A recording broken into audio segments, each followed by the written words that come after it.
In hindsight, it probably would have been smarter to show this episode first for Halloween last year, given this is not only from the first season, but also the series' 4th episode total. But in my defense, I kind of feel like the show didn't hit its stride until season 2. The episode begins on Halloween with Violet recounting a ghost story, the tale of Lydia, the hitchhiking ghost of Greenpoint, who on Halloween night crosses the old stone bridge to try and get a ride home. So it's pretty standard hitchhiking ghost stuff. Now, it may not surprise you to learn, based on his fear of mannequins, Wayne, who Violet is telling the story to while he's driving her, David, and Wayne's friend Leonard home, happens to also be terrified of ghosts. Granted, being afraid of ghosts is pretty common, but Wayne is also convinced that when he was a kid at a sleepaway camp, a ghost brushed his hair. I went to bed, and it was parted squarely down the middle. But when I awoke, it was an aggressive side part. Which I guess raises the question of what's the ghost of a cosmetologist doing at a summer camp? And I guess also the question of if Wayne was sleeping more deeply, would it have given him a perm? Leonard proposes that perhaps what Wayne ought to do, given it being Halloween and all, he should confront his fear and they should try to find Lydia tonight. Violet and David, of course, egging Wayne on with scary voices. Stop it! Okay, I do not do well with scary voices. Welcome to Whiskey Town! Meanwhile, at the Last Supper, Brenda and Jenny are going over their Halloween plans. Jenny is, of course, psyched for Halloween, planning to go as Stevie Nicks.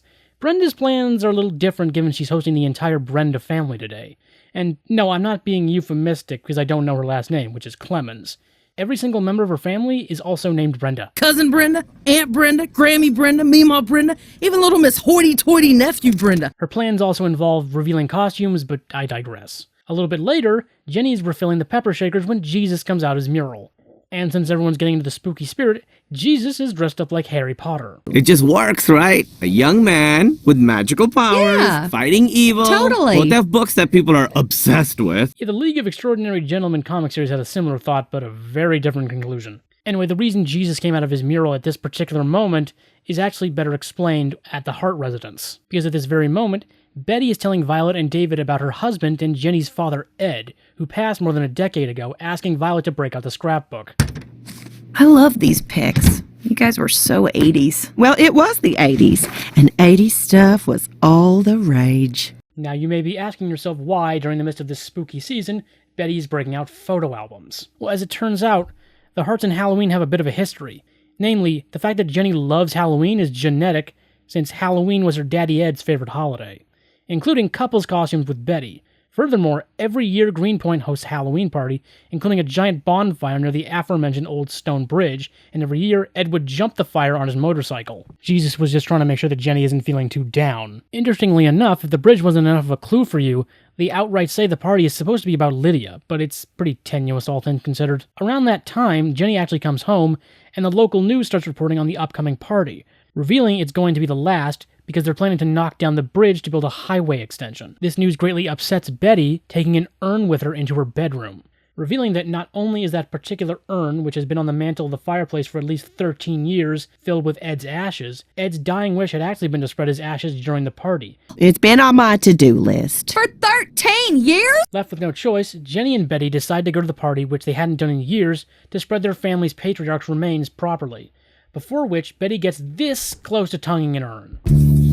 Mother! Later, with Jenny now in her Knicks costume and her parents dressed as Hall & Oates, they arrive at the party, revealing that since the 80s, the raucous party of Betty and Ed's youth has given way to an extremely sanitized version of itself, including a ghost of Lydia handing out toothbrushes and a scoliosis test booth. Now granted, a curvy spine is the devil's roller coaster, but this is pretty lame. Meanwhile, Wayne, Violet, and Leonard are nearby about to begin their ghost hunt. Wayne determined not to get his hair brushed. Yeah, nice hat there, Caulfield. You gonna dream of the rye field next? To be clear, we're mostly gonna be focusing on Jenny and Betty here. It's just important that you understand that they're in the vicinity. Getting back to that party though, after Betty and Jenny learn that on top of all the other stuff, this is a dry party, following that sobering revelation, Betty momentarily decides she'd rather leave her husband's ashes at home than be spread over such a snorefest, forcing Jenny to bring in the only people sure to turn this into an Ed stravaganza.